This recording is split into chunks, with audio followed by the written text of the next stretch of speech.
ये तो हकीकत है। अब 2 करोड़ नौकरियां का हकीकत नहीं है, आपने बोला नहीं झूठ। 15 लाख रुपए का आपने झूठ नहीं बोला। एमएसपी का आपने झूठ नहीं बोला। हम तो जो वायदे किए थे, नरेगा का वायदा किए, हम निभाए। फूड सिक्योरिटी का वायदा किया, हम निभाए। और हेल्थ मिशन का वायदा किए, हमने निभाया। जो हमने कहा वो सब हम निभाते आए।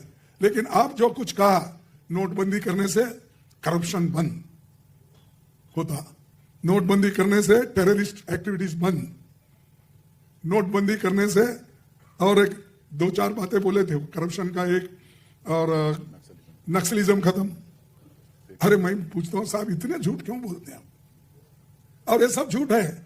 और बाद में आके हमारे शाह साहब बोलते हैं ये तो जुमले है, चुनाव में बोलते हैं, इतने बड़े जुमले। तो ऐसे झूठ बोल बोलकर वो हुकूमत में आए हैं, और इससे देश की भलाई होने वाली नहीं है और डेवलपमेंट भी होने वाला नहीं है। और हर जगह अमित शाह बोलते हैं, कांग्रेस हमेशा झूठ बोलती है। कांग्रेस 370 को पुनः लाना चाहती। कौन बोले भाई, कब बोले? ऐसी चीजें आप बोलते हो जो अब ऑलरेडी पार्लियामेंट में पास हुआ है, हो गया है, फिर उसको दोबारा क्यों छेड़ रहे हो? इसका मतलब you want to keep it alive, such issues to divide the people. जाके बोलो ना वहां जम्मू कश्मीर में, वहां तो इलेक्शन हो गया। ऐसी चीजें बहुत बोलने से, और कैसे कैसे स्लोगन वो बांट रहे हैं। एक बोलते हैं, कोई एक उनका नेता बोलता है, बटेंगे तो कटेंगे। किसके लिए? देश तो एक है, और देश एक रखने का काम कांग्रेस ने किया है। अभी आप मल्लिकार्जुन खड़गे को सुन रहे थे, जो 370 को लेकर अमित शाह आए दिन झूठ फैला रहे हैं कि कांग्रेस पार्टी आएगी तो 370 को लाने का काम करेगी। उसी का जवाब देते हुए मल्लिकार्जुन खड़गे नजर आए। नमस्कार, मेरा नाम विश्वजीत कुमार और आप देख रहे हैं वाक फॉर इंडिया न्यूज। बीते 14 नवंबर को आपके जो कांग्रेस के अध्यक्ष हैं मल्लिकार्जुन खड़गे, वो आपके पुणे में थे, और पुणे में मीडिया से बातचीत में जो बीजेपी विभिन्न वादा देशवासियों से की, उसको लेकर के बीजेपी से सवाल पूछते हुए मल्लिकार्जुन खड़गे नजर आए। तो वहीं जिस तरह से आपका हम बटेंगे तो कटेंगे, एक रहेंगे तो नेक रहेंगे जैसे नारे को बीजेपी अभी काफ़ी जोर शोर से उठाई हुई है, इसको लेकर के भी सवाल पूछे आपके मल्लिकार्जुन खड़गे। तो वहीं 370 को लेकर अमित शाह से भी सवाल पूछे मल्लिकार्जुन खड़गे, और जो वादा 2014 में भारतीय जनता पार्टी जनता से करके सत्ता में आई, उस वादे को लेकर के भी सवाल किए मल्लिकार्जुन खड़गे। आइए सुनिए क्या बोल रहे हैं प्रेस कॉन्फ्रेंस में मल्लिकार्जुन खड़गे। आपका पुणे में जो प्रेस कॉन्फ्रेंस हुआ 14 नवंबर को, उसमें आप भी सुनिए। एकता को हमेशा वो मुद्दों पे बात नहीं करते, सिर्फ जैसे ट्रेड यूनियन लीडर्स मजदूरों के लिए लड़ते हैं, बात करते हैं, और नेचुरली वहां बहुत ग्रुप्स होते हैं। मैं भी ट्रेड यूनियन का एक लीडर था, एमएलए बनने से पहले स्टूडेंट यूनियन का भी लीडर था। तो बहुत मैं अपने पैरों पे खड़ा होके बहुत सी इंस्टीट्यूशंस में मैं लगा था, लेकिन हमने किसी नीचे उतर के बात नहीं करी। और आज मोदी जी सिर्फ गांधी फैमिली को गालियां देते, गांधी फैमिली को, और ये महाराष्ट्र के इलेक्शन को, छत्तीसगढ़ के इलेक्शन, सॉरी झारखंड के इलेक्शन को क्या संबंध है? आप तो पार्लियामेंट इलेक्शन में गांधी फैमिली के बारे में खूब बोले। ठीक है, शायद राहुल गांधी प्रधानमंत्री बनेंगे या गठबंधन सरकार आएगी, यह समझकर आप अपने जो भी बोलना था खूब बोल दिए। लेकिन अभी भी क्या महाराष्ट्र में राहुल गांधी चीफ मिनिस्टर बनने वाले हैं? क्या आप चीफ मिनिस्टर बनने हैं? नहीं। तो यहां अपने काम का बात करो। महाराष्ट्र में पुणे को क्या देने वाले हैं? महाराष्ट्र के राज्य में किसानों को क्या देने वाले हैं? महाराष्ट्र राज्य में युवाओं को क्या देने वाले हैं? और महाराष्ट्र राज्य में नहीं, पूरे हिंदुस्तान में जो आज कीमतें बढ़ रहे हैं, कल के पेपर में आप देखिए 45 महीने में, सॉरी 14 महीने में पहली बार इतना महंगाई बढ़ा है, शायद आप सब लोग देखेंगे। उसके ऊपर ध्यान नहीं देते, और एम्प्लॉयमेंट के ऊपर ध्यान नहीं उनका, इन्वेस्टमेंट के ऊपर ध्यान नहीं है। महाराष्ट्र में जो बड़े बड़े प्रोजेक्ट आ रहे हैं वो अपने लिए ले जा रहे हैं। मैं ये नहीं बोलता कि गुजरात को आप मत दो, भाई आपको जितना मिलना है आप ले लो, लेकिन जैसा बॉम्बे जैसा सिटी जो इंटरनेशनली फेमस है, इन्वेस्टमेंट के लिए सब लोग इच्छुक है कि बॉम्बे जैसे, बेंगलुरु जैसे, चेन्नई जैसे, कलकत्ता जैसे, वो लोग चाहते हैं कहाँ इन्वेस्ट करना। लेकिन आप कहीं फॉरेन जाते हैं, अगर कोई इन्वेस्ट बेंगलुरु में करना चाहता है तो भी उसकी बात नहीं करते। बॉम्बे में अगर कोई बड़ा इन्वेस्टमेंट आ रहा है तो आप बात नहीं करते। बेंगलुरु में कोई आ रहा है आप बात नहीं करते। पुणे में कुछ आ रहा है बात नहीं करते।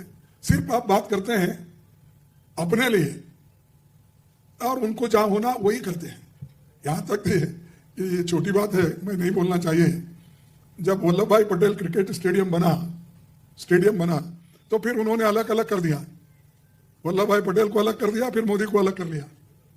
अब क्रिकेट स्टेडियम को भी अपना नाम लगा लिया नहीं? मुझे जरा बताइए, आप बताया, ठीक है।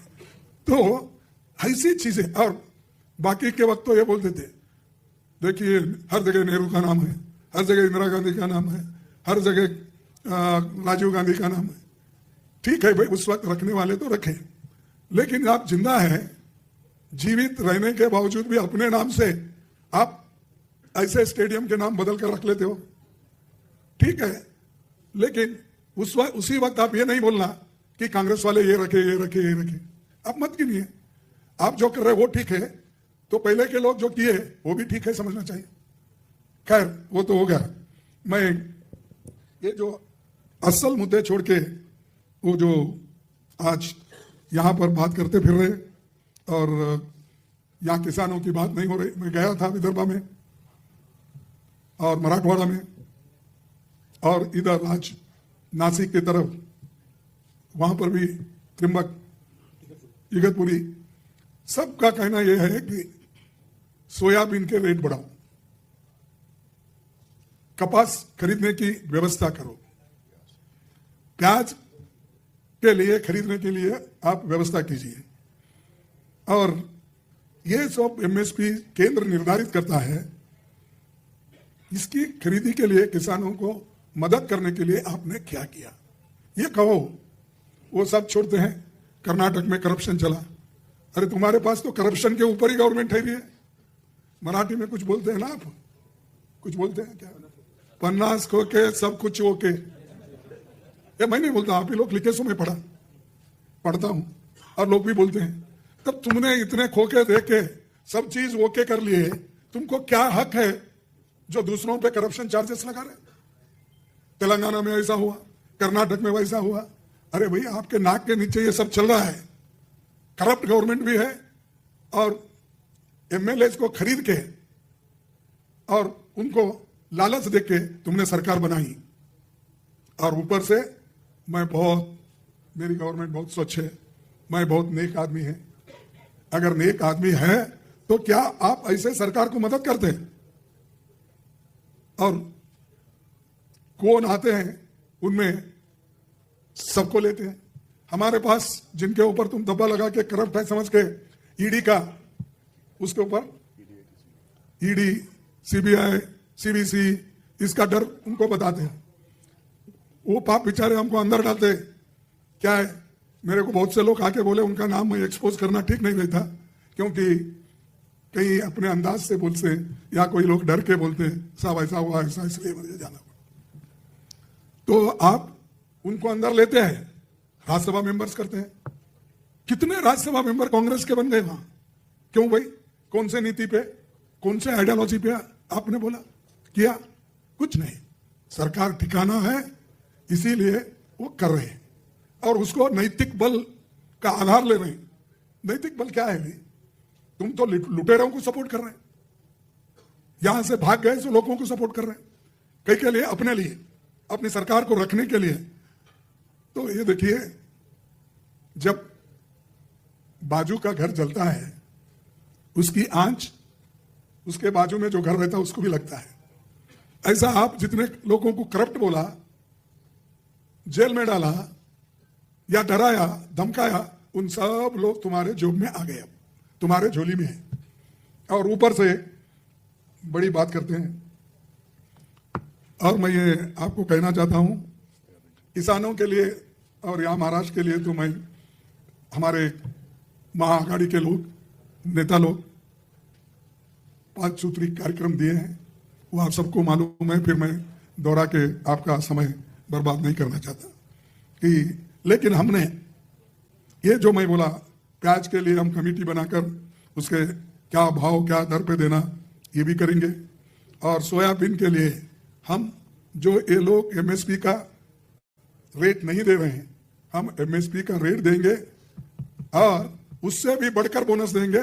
हमारा इरादा है 7,000 रुपए तक सोयाबीन का रेट पर कुंटल ही होता है अभी, तो सोयाबीन का हम फिक्स करेंगे और जो डिफरेंस है एमएसपी का वो भर के 7,000 तक देने का हमारा निर्धार है। और दूसरा तो कॉटन का मैंने बोला, और जो दूसरे चीजें हैं हमारे, उनका जो गलतियां उन्होंने की कि कहाँ पर शिवाजी महाराज का पुतला गड़बड़ में, रायगढ़ में, सिंधुदुर्ग में बिठाया। जल्दी जल्दी करना चाहते हो, जहाँ जल्दी करना चाहते हो वहाँ सब ऐसा ही होता है। शिवाजी महाराज का पुतला गिर गया, अयोध्या टपक रहा है पानी से, आपको मालूम होगा, लिखा है। फिर वहां भी उनकी हाथ लगी, वो भी टपक रहा है। सप्तऋषि उज्जैन में 7 मूर्तियां बिठा दिए, वो हवा में उड़ गए। और पार्लियामेंट के लिए उन्होंने किसको नहीं बुलाया, मुर्मा को भी नहीं बुलाया, और उस वक्त कोविंद को भी नहीं बुलाया, खुद ही सब करने गए। अब वो पार्लियामेंट भी टपक रहा है से हर चीज। और उनके पास मोरबा क्या, एक बहुत बड़ी पुल जो झूले की थी वो भी गिरी। और बुलेट ट्रेन जो अहमदाबाद से बॉम्बे को 3 साल में आने वाली थी, अब 11 साल हो गए, अब फिर एक पुल गिरा, अब कब बनता मालूम नहीं। यानी ऐसे झूठ हम अगर ये बात बोले तो लोग कितने बार बोलते बोले, ये तो हकीकत है। अब 2 करोड़ नौकरियां का हकीकत नहीं है, आपने बोला नहीं झूठ। 15 लाख रुपए का आपने झूठ नहीं बोला, एमएसपी का आपने झूठ नहीं बोला। हम तो जो वायदे किए थे, नरेगा का वायदा किए हम निभाए, फूड सिक्योरिटी का वायदा किया हम निभाए, और हेल्थ मिशन का वायदा किए हमने निभाया। जो हमने कहा वो सब हम निभाते आए। लेकिन आप जो कुछ कहा, नोटबंदी करने से करप्शन बंद होता, नोटबंदी करने से टेररिस्ट एक्टिविटीज बंद, नोटबंदी करने से, और एक 2-4 बातें बोले थे करप्शन का एक, और नक्सलिज्म खत्म। अरे मैं पूछता हूं साहब, इतने झूठ क्यों बोलते हैं आप? और ये सब झूठ है। और बाद में आके हमारे शाह साहब बोलते हैं ये तो जुमले है, चुनाव में बोलते हैं, इतने बड़े जुमले। तो ऐसे झूठ बोल बोलकर वो हुकूमत में आए हैं, और इससे देश की भलाई होने वाली नहीं है और डेवलपमेंट भी होने वाला नहीं है। और हर जगह अमित शाह बोलते हैं, कांग्रेस हमेशा झूठ बोलती है। कांग्रेस 370 को पुनः लाना चाहती, कौन बोले भाई, कब बोले? ऐसी चीजें आप बोलते हो जो अब ऑलरेडी पार्लियामेंट में पास हुआ है, हो गया है, फिर उसको दोबारा क्यों छेड़ रहे हो? इसका मतलब you want to keep it alive, such issues to divide the people. जाके बोलो ना वहां तो जम्मू कश्मीर में, वहां तो इलेक्शन हो गया। ऐसी चीजें बहुत बोलने से, और कैसे कैसे स्लोगन बांट रहे हैं। एक बोलते हैं, कोई एक उनका नेता बोलता है बटेंगे तो कटेंगे। किसके लिए? देश तो एक है, और देश एक रखने का काम कांग्रेस ने किया है। इसके लिए इंदिरा गांधी जी ने अपनी जान दी, इसके लिए राजीव गांधी जी ने अपनी जान दी, और देश एक रहने के लिए महात्मा गांधी जी के छाती में गोलियां मारे गए। यह सब कांग्रेस ने सहन किया। तुम्हारे पास कौन करे भाई? ना देश के एकता के लिए लड़े, ना देश की आजादी के लिए लड़े, ना देश गरीबों के भलाई के लिए आपने नहीं लड़ा। रिजर्वेशन का तो मामला हमने कॉन्स्टिट्यूशन में लाया। जवाहरलाल नेहरू जी, डॉक्टर बाबा साहब अम्बेडकर, इन्होंने रिजर्वेशन के लिए मान्यता दी, और वो हो गया। अब उसको छेड़ रहे। बाबा साहब ये करना चाहते थे, नेहरू ये बोले, सुभाष चंद्र ये बोले, वल्लभ भाई पटेल वो बोले। अरे जो वो जिंदा थे उस वक्त तो आप तो संविधान जलाए सो लोग हैं, तिरंगा झंडा तुम नहीं लगाते थे अपने ऑफिस के ऊपर, अशोक चक्र को नहीं मानते थे, मनु के आधार के ऊपर संविधान बनना यह तुम्हारा कहना था, अब आपको संविधान की याद आई। तो ऐसे जो बातें करके लोगों को जो गुमराह कर रहे हैं, बांट रहे हैं, ये अच्छा नहीं। हम तो देश को सुरक्षित रखना चाहते हैं, देश को एक रखना चाहते हैं, इसके लिए कोई भी कुर्बानी देने को हम तैयार हैं। और एक दिलचस्प चीज, मोदी जी के 2 दोस्त हैं, ऐसे तो 10-20 दोस्त हैं, क्योंकि जब मैं आंकड़े पढ़ रहा था कि इस देश में 5% लोगों के पास 62% संपत्ति इस देश का उनके पास है, और 50% लोगों के पास सिर्फ 3% संपत्ति है। मोदी साहब ये डिस्पैरिटी कम करने के बजाय उन्होंने अपने दोस्तों को बढ़ावा दे रहे हैं, पब्लिक सेक्टर बेच रहे हैं, एयरपोर्ट बेच रहे हैं, पोर्ट बेच रहे हैं, यहां तक कि उन्होंने जो पोर्ट दिया है अदानी को, वहां पर ज्यादा ये ड्रग्स का सप्लाई हो रहा है, इंपोर्ट कर रहे हैं, और पकड़ा गया है। देखो अक्टूबर में 400 केजी कोकेन ये पकड़ा गया, फरवरी में 4000 केजी चरस पकड़ा गया, गांजा कितने हैं, और इतना इंपोर्ट कर रहे हैं वहां से इलीगल थिंग्स, वो आ रहे हैं, पूना शहर को बर्बाद कर रहे हैं, बेंगलोर को बर्बाद कर रहे हैं, पंजाब को बर्बाद कर रहे हैं, हरियाणा में भी ये उठा है, हर जगह इनके वजह से ऐसे प्राइवेट एजेंसीज को सरकारी पोर्ट देकर, एयरपोर्ट देकर अपना शिष्यों को आगे बढ़ा रहे हैं। तो इसीलिए हमको टीका करने के बजाय पहले अपने आप को उनकी सूरत आईने में देखना चाहिए, कहां तक वो कामयाब हो गए वो, और उसके साथ जो हमको तेलंगाना में ये हुआ और कर्नाटक में वो हुआ, हिमाचल में ये हुआ, बोलने के बाद बजाय अपनी गारंटियां, कई बार बोले उन्होंने, आप सुने भी है, ये मोदी की गारंटी है बोलते थे बहुत से चीजों को, वो गारंटियां किधर गए मुझे मालूम नहीं, लेकिन हम जो गारंटी दे रहे वो परफेक्ट देंगे। उसमें जैसा नरेगा स्कीम लागू की, फूड सिक्योरिटी का, हेल्थ मिशन का, एजुकेशन का, वैसा ही सेंट्रल में जो कहे, स्टेट में भी हम जो कह रहे हैं, अब 5 गारंटी जो बोले हैं पंचसूत्री, वो जरूर हम करेंगे। और इसीलिए मैं अपील करता हूं आपके माध्यम से हमारे महाराष्ट्र की जनता को, ये महाविकास आघाड़ी को वो मदद करें, अच्छी गवर्नमेंट लाने के लिए वो अपना पूरा सपोर्ट करें, ताकि एक अच्छी गवर्नमेंट यहाँ पर आएगी, वेल गवर्न स्टेट बनेगा। और महाराष्ट्र पहले से भी हमेशा आर्थिक दृष्टि से नंबर 1 रहता है, और जो भी इन्वेस्टमेंट है, कैपिटलिस्ट, आउटसाइड कैपिटलिस्ट, ये अट्रैक्ट करता है महाराष्ट्र को, महाराष्ट्र हो, पूना हो, बाकी के कितने भी यहाँ के मशहूर इंडस्ट्रियल एरियाज है वहाँ पर आने का। तो इसलिए मैं और एक बार बोलूँगा कि हमारे गारंटीज, हमारा काम जनता के सामने हम रखे हैं, तो जनता सपोर्ट करेंगी, यही मुझे कहने आया था। इतना देर हुआ आप सुने, इसलिए आप सबको मैं धन्यवाद देता हूँ। नमस्कार। Thank you sir. अब मीडिया के साथियों के बीच से कोई सवाल करना चाहे तो हाथ उठाएं। Ladies first. Ladies are into their mobiles. Would you like to ask some questions? कोई सवाल करना चाहेंगे? इसमें क्यों फरक कर रहे हैं आप? Sir. First, gents first. Sir आता जी तुम्ही जी पंचसूत्री दिलेली आहे की आता हा पंचसूत्री जी तुम्ही दिलेली आहे त्याच्यामध्ये आता जे आरोप प्रत्यारोप असे होत आहेत की ह्यांनी पैसे कुठून आणले, आता म्हणजे अजित कुठून आणणार म्हणता? हा, आणि आता तुम्ही त्यांनी 1500 दिले, आता तुम्ही डबल देता 3000 रुपये. मग ह्याचं सगळं नियोजन म्हणजे एकीकडे तुम्ही आरोप करता की त्यांनी तिजोरी खाली केली, तुम्ही आता डबल पैसे देताय, परत त्यांनी एसटी मध्ये 50% सूट दिली, तुम्ही तर मोफत देताय. मग नेमकं कसं कोणतं? एसटी बस आहे की कर्नाटकात तसं? नाही, कर्नाटकात आहे, पण तुम्ही तर मोफत देता, इथं 50%. मग याचं आर्थिक नियोजन तुमच्या डोक्यात कसं आहे? असं बघा, तुम्ही आम्हाला राज्य द्या, आम्ही तुम्हाला बजेट देतो, आणि बजेट बघून आम्ही काम करतो. हे खोके वगैरे चालत नाही, डोकं पाहिजे याला चालवायला सरकार. ते डोकं आमच्याकडे आहे, खोके त्यांच्याकडे आहे, आणि त्यासाठी तुम्ही बघा, आम्ही यशस्वी करून कर्नाटक दाखवलंय, आम्ही यशस्वी करून तेलंगणा दाखवलंय, यशस्वी करून हिमाचलला दाखवलं. 1-2 काहीतरी हिमाचलमध्ये कमी असेल, पण ते सुद्धा आम्ही डेफिनेटली 5 वर्षाच्या आत काही उरलं तर डेफिनेटली आम्ही करू. सर,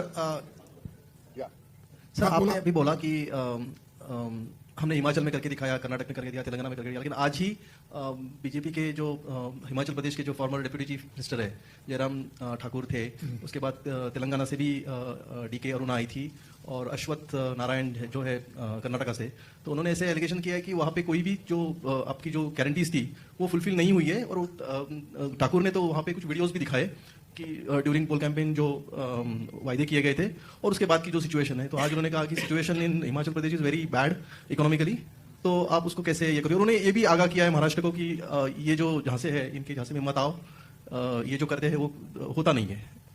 ये आपका कहना, जो कर सकते हैं वही बोल रहे हैं। पहले नरेगा सेंट्रल में जब किए थे हम, सभी लोग मजाक उड़ाए, सभी लोग बोले क्या नरेगा, ये तो गरीबों को बांट रहे सो। उसके बाद हमने फूड सिक्योरिटी एक्ट लागू किया, उस वक्त भी हमको ऐसा बोले ये तो दिवाला उड़ जाएगा। मनमोहन सिंह जी जब किसानों का ऋण माफ करने का बात किया और 72,000 करोड़ उन्होंने जब रिलीज किया, तब लोग भी यही बात बोले, लेकिन सरकार चली, अच्छी चली। और ये जो तेलंगाना की भी सरकार चल रही है, हम दे रहे हैं। अब अरुणा कौन है, कांग्रेस से बीजेपी से गए, और कौन बोले आप नाम, अश्वत्थ, वो भी बीजेपी वाले हैं। तो और एक बोले ना नाम ठाकुर। अगर लोग बोले, हो सकता है एक महीना किसी को नहीं मिला होगा किसी वजह से, या तो गलती से, या फॉर्म नहीं भरने से, या फॉर्म भरे तो भी, लेकिन जनता चुप नहीं बैठती। इतने हम फ्री बस, फ्री इलेक्ट्रिसिटी 200 यूनिट युवाओं को स्टाइपेंड देने का, हमने तो बजट के साथ महाराष्ट्र में भी बताया मैं, और दिल्ली में बताया। उसके अलावा मैं दिल्ली में अपने चीफ मिनिस्टरों को बुला के प्रेस कॉन्फ्रेंस करवाया, उस वक्त कोई नहीं पूछा। सर हा कोण आहे तुम जरा येऊ दे की सगळं इकडे चाललंय. Karnataka Chief Minister Siddaramaiah, he made allegation that 50 crore each funds have been BJP is trying to give to some of the MLAs in Karnataka to break the government over there. Do you see that same ploy which was deployed here in Maharashtra being implemented in other states where Congress is in rule? देखो, मैं ये बोलूंगा, जो सुना हूं और जो मुझे इंफॉर्मेशन मिला है उसकी मैं बात करता हूं. अब महाराष्ट्र में आपने किया, आप ही ने बोला हे न्यूज तर आमच्याकडे नव्हतं काय, 50 खोके सगळ्यांना ठोके काय, हा एकदम ओके, हे आम्ही म्हणलं नाही, तुम्हीच म्हणला. इथूनच आला न्यूज आणि ते खरंही झालं, ठरलं की तो इतके लोक जे गेले पळून इकडून तिकडं तिकडून इकडं, हा धडपडीमध्ये काही मेले, कोणाला तिकीट मिळालं नाही, ते झालं, ते केलं तुम्हीच आणि आम्हाला म्हणता एक. आणि आता कर्नाटक गवर्नमेंट को गिराने की कोशिश ये कर रहे हैं, इसलिए बोल रहे हैं. पहले जो के गिराए वो सब बंबई में आके रहे थे, आपको मालूम होगा. तो उस आधार पे वो बोल रहे कि ये लोग कभी भी किसी वक्त किसको भी गिराने का काम करते हैं. और उसके उदाहरण मैं देता हूं, कर्नाटक में उन्होंने गिराया, महाराष्ट्र में अब गिरी, मध्य प्रदेश में उन्होंने गिराया, मणिपुर में उन्होंने गिराया, गोवा में उन्होंने गिराया. कितने उदाहरण दूं. इसीलिए ये झूठों के सरदार है, ज्यादा उनको डिफेंड करने मत जाओ. मैं आपको बोल रहा हूं, ये सिद्धरामैया जो बोला सच है. Good evening sir, Shweta from times now. खड़गे साहब, एक सवाल आपसे है. आप क्योंकि पीएम की बात कर रहे थे, तो उनकी भी सभा थी और छत्रपति संभाजी नगर में उन्होंने ये बयान दिया है कि some people, yes prime minister sir, so he has said that some people see their messiah in the killers of Sambhaji Maharaj. How do you see his statement sir, because there are several rallies which are going on, it's not just from MVA, from Mahayuti also sir. How do you react to this statement? देखिए, इसके बारे में वो बोल सकते हैं क्योंकि मैं वो नहीं सुना उनका बयान, और उसके लिए मैं डेफिनेटली अपने लोगों से फीडबैक देके आपको बोलूंगा. खड़गे साहब, एक और सवाल है. हम झारखंड की भी बात करें तो इंपॉर्टेंट स्टेट है, it's Maharashtra and it's Jharkhand also. So in Jharkhand Congress leader Ahmed Mir has said that अगर हमारी सरकार आती है तो हम गैस सिलेंडर 450 रुपए सबको देंगे, जिसमें इन्फिल्ट्रेटर्स भी होंगे, घुसपैठियों को भी 450 रुपए का गैस सिलेंडर मिलेगा. सर, इस स्टेटमेंट को आप कैसे देखते हैं? जो देखिए, मोड़ तोड़ के अगर कोई बोलते हैं तो सच है. जो हमारे पास अप्रूव होता है मैनिफेस्टो,